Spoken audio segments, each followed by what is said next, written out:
Recording studio बाजार भी DJ Prince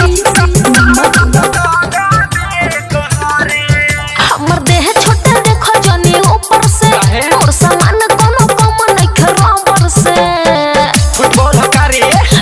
का हमर देह छोटे देखो जनी ऊपर से और सामान कोनो कम नहीं खराबर से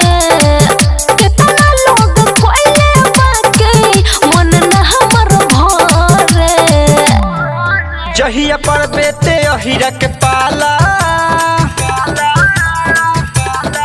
जहिया पर बेते अहिरा के पाला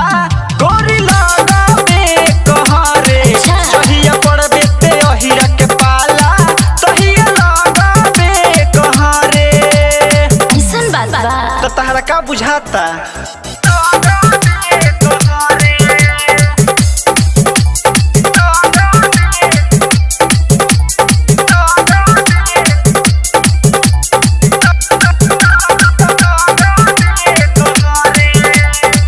कोई बेर मरद पहले डबल तबो ना बॉडी हमर नवल देखिए के जनी झुझुआई या दौजी छूट जाई रो रो तवल बुझाने अरे तो सुनो अहिरा के कोइल खेलना होला चैलेंज देता नी खुला खाली तू राजी हो खकरे जा धके रोए लगू खुला देखो ते जवानी के गुफा खड़े लोग बछरे जहिया पर बेते यादव जी के पाला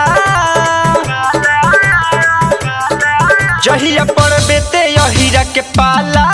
गोरी लगावे कहरे जहिया पर बेते अहिरा के पाला तहिया लगावे कहरे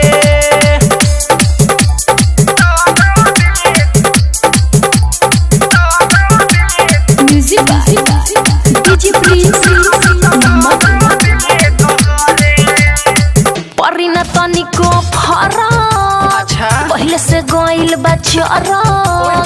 डालते हो बीजस बेदर्दी अमित बोला। जाई उ जगह पसर पहले बुझाई तोरा आएस देहलो पले बेना करेस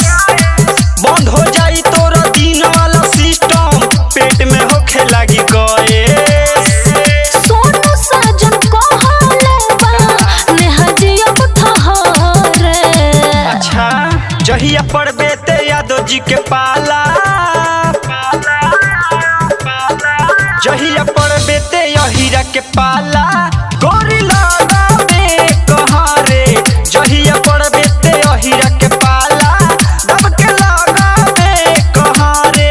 हमर देह छोटा देखो जनी ऊपर से और सामान कोनो कम नहीं खराबर से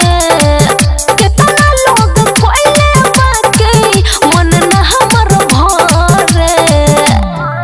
जहिया पर बेते अहिरा के पाला